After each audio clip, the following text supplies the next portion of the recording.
हमारी प्रिय भाई बहनों को यीशु मसीह के नाम से हमारा नमस्कार। और आज के बाइबल वचन के वाचन के लिए आप सबों को प्रेम से स्वागत करते हैं। चलिए हम प्रार्थना करेंगे।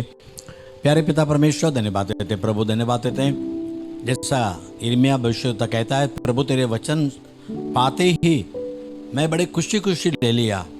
वो मेरे दिल के लिए बहुत बहुत आनंददायक था। आज भी तेरे वचन सुनने वालों के लिए वचन आनंददायक और खुश करने वाले, आराम देने वाले बनने दे। यीशु मसीह के नाम से मांगते हैं पिता, आमीन। आज दूसरा शामिल 17 दे जाएंगे।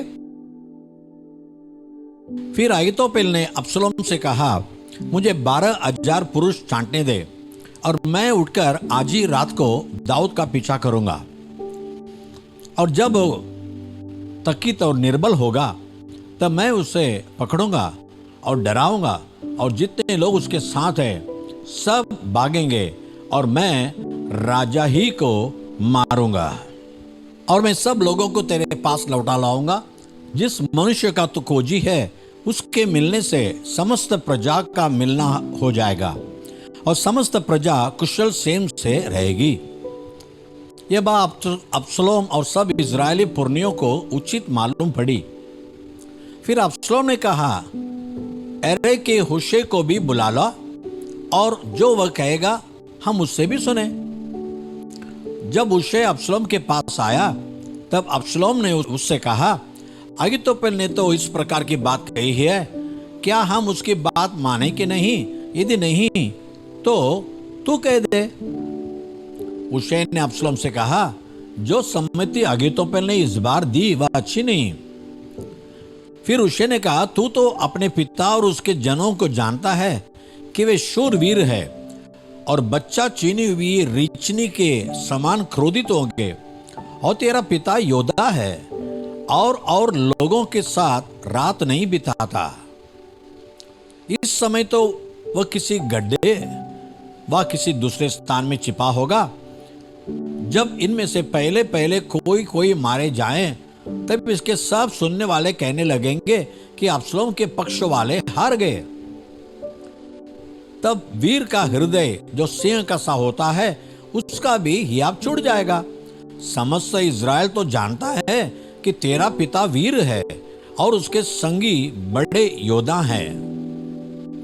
इसलिए मेरी सम्मति यह है कि दान से लेकर बेरशेबा तक रहने वाले समस्त इज़राइली तेरे पास समुद्र तीर की बालू के किनकों के समान इकट्ठे किया जाए, और तू आप ही युद्ध को जाए।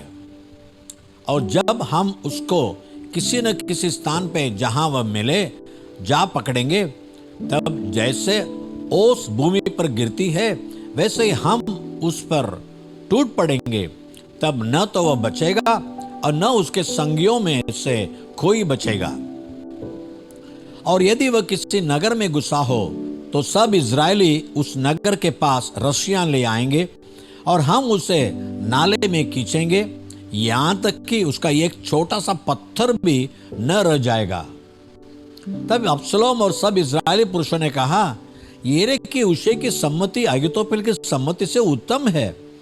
यहोवा ने तो अहीतोपेल की अच्छी सम्मति को निष्फल करने के लिए ठाना था कि यह अबशालोम ही पर विपत्ति डाले। तब हुशै ने सादोक और अब्यातार याजकों से कहा, अहीतोपेल ने तो अबशालोम और इजरायली पुरनियों को इस प्रकार की सम्मति दी, और मैंने इस प्रकार की सम्मति दी है। इसलिए अब फुर्ती कर दाऊद के पास कहला भेजो कि आज रात जंगली घाट के पास न रहना, अवश्य पार ही हो जाना। ऐसा ना हो कि राजा और जितने लोग उसके संग हो सब नाश हो जाए। योनातान और अहीमास एनरोगेल के पास ठहरे रहे, और एक लौंडी जाकर उन्हें संदेशा दे आती थी, और वे जाकर राजा दाऊद को संदेशा देते थे, क्योंकि वे किसी के देखते नगर में नहीं जा सकते थे। एक छोकरे ने तो उन्हें देखकर अबशालोम को बताया, परंतु वे दोनों फुर्ती से चले गए और एक बैरीम वासी मनुष्य के घर पहुंचकर जिसके आंगन में कुआं था उसमें उतर गए। तब उसकी स्त्री ने कपड़ा लेकर कुएं के मुंह पर बिछाया और उसके ऊपर दला हुआ अन्न फैला दिया, इसलिए कुछ मालूम न पड़ा। तब अबसलोम के सेवक उस घर में उस स्त्री के पास जाकर कहने लगे, अहीमास और योनातान कहाँ है? स्त्री ने उनसे कहा, वे तो उस छोटी नदी के पार गए। तब उन्होंने उन्हें ढूंढा और न पाकर यरूशलेम को लौटे। जब वे चले गए तब वे कुएं में से निकले और जाकर दाऊद राजा को समाचार दिया और दाऊद से कहा, तुम लोग चलो, फुर्ती करके नदी के पार हो जाओ, क्योंकि अहीतोपेल ने तुम्हारी हानि की ऐसी ऐसी सम्मति दी है। तब दाऊद अपने सब संगियों समेत उठकर यरदन पार हो गया और पैर फटने तक उनमें से एक भी न रह गया जो यरदन के पार न हो गया हो। जब अहीतोपेल ने देखा कि मेरी सम्मति के अनुसार काम नहीं हुआ, तब उसने अपने गदहे पर काटी कसी और अपने नगर में जाकर अपने घर में गया और अपने घराने के विषय जो जो आज्ञा देनी थी वह देकर अपने को फांसी लगा ली और वह मर गया और उसके पिता के कब्रिस्तान में उसे मिट्टी दे दी गई। दाऊद तो महीने में पहुंचा और अबशलोम सब इजरायली पुरुषों समेत यरदन के पार गया। और अबशलोम ने अमासा को योआब के स्थान पर प्रधान सेनापति ठहराया।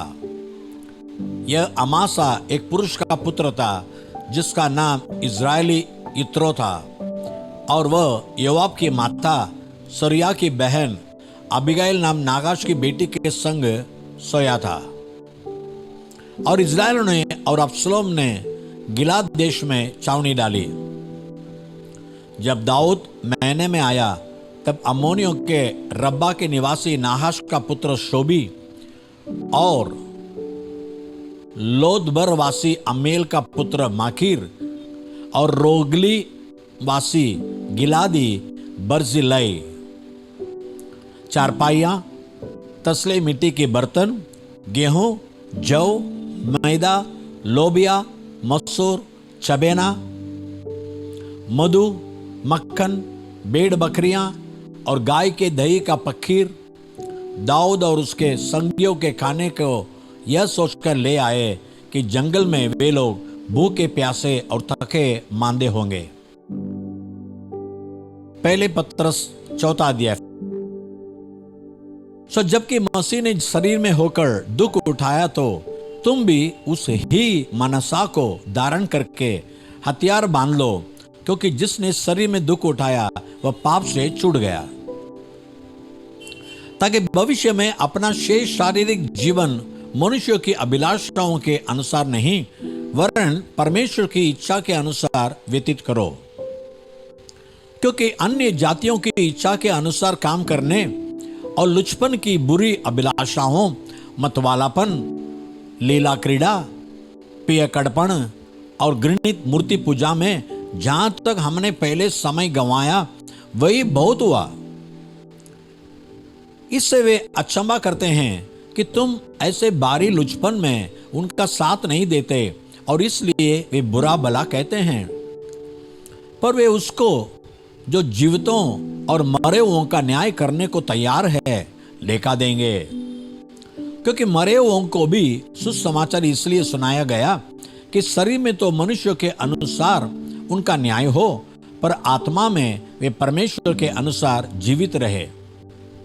सब बातों का अंत तुरंत होने वाला है, इसलिए संयमी होकर प्रार्थना के लिए सचेत रहो।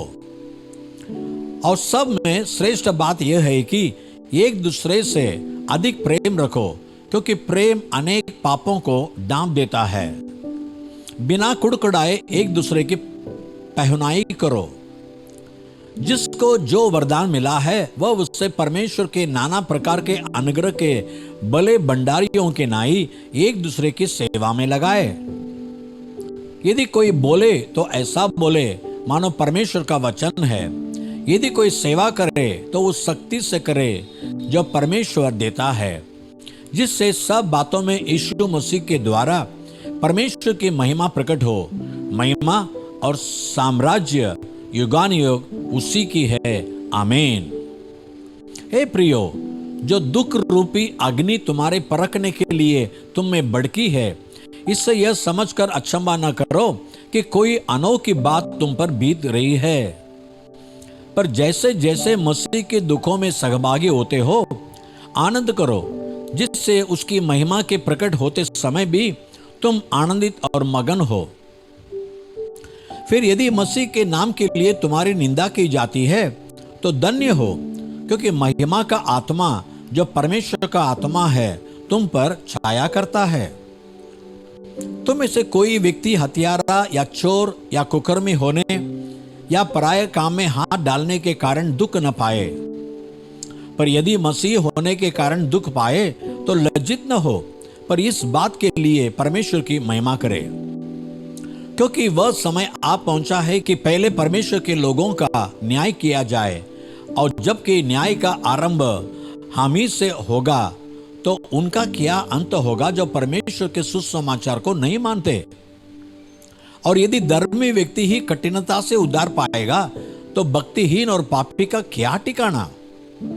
इसलिए जो परमेश्वर की इच्छा के अनुसार दुख उठाते हैं वे भलाई करते हुए अपने अपने प्राण को विश्वास योग्य सृजनहार के हाथ में सौंप दे। दूसरा राजा 7 अध्याय 1 वचन से। आज और एक चमत्कार के बारे में देखने वाले हैं, कैसे परमेश्वर ने अकाल से भरा हुआ देश को कैसे हरियाली बना देता है। तब एलिशा ने कहा, यहोवा का वचन सुनो। यहोवा यूं कहता है कि कल इसी समय शोमरान के फाटक में 1.25 बर मैदा 1 शेकेल में और 2 सवा जौ भी 1 शेकेल में बिकेगा। तब उस सरदार ने, जिसके हाथ पर राजा तकिया करता था, परमेश्वर के भक्त को उत्तर देकर कहा, सुन, चाहे यहोवा आकाश के झरोखा खोले तो भी क्या ऐसी बात हो सकेगी। उसने कहा, सुन, तू यह अपने आंखों से तो देखेगा, पर तू उस अन्न में से कुछ खाने न पाएगा। और 4 कोढ़ी फाटक के बाहर थे। वे आपस में कहने लगे, हम क्यों यहां बैठे बैठे मर जाएं? यदि हम कहें कि नगर में जाएं तो वहां मर जाएंगे, क्योंकि वहां महंगी पड़ी है, और जो हम यहीं बैठे रहे हैं तो भी मर ही जाएंगे। तो आओ हम आराम की सेना में पकड़े जाएं। यदि वे हमको जिलाए रखे तो हम जीवित रहेंगे, और यदि वे हमको मार डाले तो भी हमको मरना ही है। तब वे सांझ को आराम की छावनी में जाने को चले, और आराम की छावनी की छोर पर पहुंचकर क्या देखा कि वहां कोई नहीं है, क्योंकि प्रभु ने आराम की सेना को रथों और घोड़ों की और बारिश सेना की सी आहट सुनाई थी। और वे आपस में कहने लगे थे कि सुनो, इज़राइल के राजा ने हित्ती और मिस्री राजाओं को वेतन पर बुलवाया है कि हम पर चढ़ाई करे। इसलिए वे सांझ को उठकर ऐसे भाग गए कि अपने डेरे, घोड़े, गद्दे और छावनी जैसे कि तैसी छोड़ छाड़ अपना अपना प्राण लेकर भाग गए। तो जब वे कोढ़ी छावनी की छोर के डेरों के पास पहुंचे, तब एक डेरे में घुसकर खाया पिया और उसमें से चांदी, सोना और वस्त्र ले जाकर छिपा रखा। फिर लौट कर दूसरे डेरे में घुस गए और उसमें से भी ले जाकर छिपा रखा। तब वे आपस में कहने लगे, जो हम कर रहे हैं वह अच्छा काम नहीं है। यह आनंद के समाचार का दिन है, पर तो हम किसी को नहीं बताते। जो हम पैर फटने तक ठहरे रहे तो हमको दंड मिलेगा। सो अब आओ हम राजा के घराने के पास जाकर यह बात बतला दे। तब वे चले और नगर के चौकीदारों को बुलाकर बताया कि हम जो आराम की छावनी में गए तो क्या देखा कि वहां कोई नहीं है और मनुष्य की कुछ आहट नहीं है, केवल बंधे हुए घोड़े और गधे हैं और डेरे जैसे के तैसे हैं। तब चौकीदार ने पुकार के राजभवन के भीतर समाचार दिया, और राजा राती को उठा और अपने कर्मचारियों से कहा, मैं तुम्हें बताता हूं कि अरामियों ने हमसे क्या किया है। वे जानते हैं कि हम लोग भूखे हैं, इस कारण वे छावनी में से मैदान में चिपके यह कहकर गए हैं कि जब वे नगर से निकलेंगे तब हम उनको जीवित ही पकड़कर नगर में घुसने पाएंगे। वो तो राजा के किसी कर्मचारी ने उत्तर देकर कहा कि जो घोड़े नगर में बच रहे हैं उनमें से लोग 5 घोड़े ले और उनको बेचकर हम हाल जान ले। वे तो इज़राइल के सब भीड़ के समान है जो नगर में रह गए हैं, वरन इज़राइल की जो भीड़ मिट गई है वे उसी के समान है। सो उन्होंने 2 रथ और उनके घोड़े लिए और राजा ने उनको आराम की सेना के पीछे भेजा और कहा, जाओ देखो। तब वे यरदन तक उनके पीछे चले गए और क्या देखा कि पूरा मार्ग वस्त्रों और पात्रों से भरा पड़ा है जिन्हें अरामियों ने उतावली के मारे फेंक दिया था। तब दूत लौट आए और राजा से यह कह सुनाया। तब लोगों ने निकलकर अराम के डेरों को लूट लिया और यहोवा के वचन के अनुसार 1 सवा मैदा 1 शेकेल में और 2 सवा जव 1 शेकेल में बिकने लगा। और राजा ने उस सरदार को जिसके हाथ पर वह तकिया करता था फाटक का अधिकारी ठहराया। तब फाटक में लोगों के पांवों के नीचे दबकर मर गया। यह परमेश्वर के भक्त के उस वचन के अनुसार हुआ जो उसने राजा से उसके यहां आने का समय कहा था। परमेश्वर के भक्त ने जैसा राजा से यह कहा था कि कल इसी समय सामरोन के फाटक में 2 सवा जव 1 शेकेल में और 1 सवा मैदा 1 शेकेल में बिकेगा, वैसा ही हुआ। और उस सरदार ने परमेश्वर के भक्त को उत्तर देकर कहा था कि सुन, चाहे यहोवा आकाश में झरोखे खोले तो भी क्या ऐसी बात हो सकेगी। और उसने कहा था, सुन, तो यह अपनी आंखों से तो देखेगा पर तो उस अन्न में से खाने न पाएगा। सो उसके साथ ठीक वैसा ही हुआ। अतः ये वह फाटक में लोगों के पांवों के नीचे दबकर मर गया। देखिए, यहां भी परमेश्वर शत्रु की सेना घेरने के कारण ये पूरे देश में अकाल आ गया था। बच्चे को खाने की मोहब्बत भी आ गई थी। लेकिन परमेश्वर के दास परमेश्वर का वचन कहता है कल भरपूर अन्न होगा। वैसे ही हुआ। कितना परमेश्वर चमत्कार करके शायद शत्रु को भगा दिया।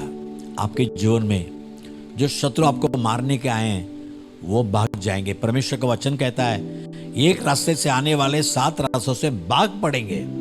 वैसे परमेश्वर करेगा। प्यारे पिता परमेश्वर, आज जैसे हमने वचन में देखा कि शत्रु आए उससे भी तेज से भाग निकले और लोगों को देश में जो अकाल था वो तो हरियाली में बदल दिया। वैसे आज वचन सुनने वाले हर एक के जीवन में जो भी कमियां हैं दूर कर प्रभु, उनके अविश्वास को दूर कर।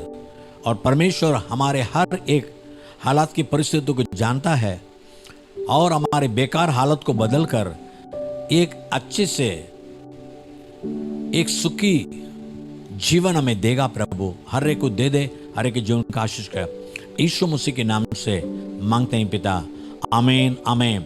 God bless you. प्रभु को आशीष करे। आमीन।